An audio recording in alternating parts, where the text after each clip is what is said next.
করা যাক সেই ভাইরাল মেদিনীপুরের কোয়ালিটি স্পেশাল হামিং বেস।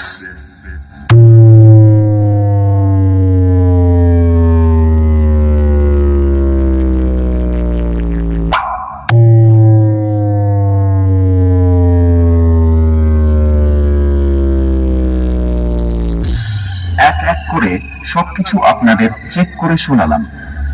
এরপর সবকিছু একসাথে নিয়ে মায়ের চরণে প্রণাম জানিয়ে ফাইনাল টেস্টিং প্রক্রিয়া আপনাদের সামনে শুরু করছি। আশা করছি এই 3D কোয়ালিটি টেস্টিং আপনার হৃদয়কে স্পর্শ করে যাবে। ধন্যবাদ।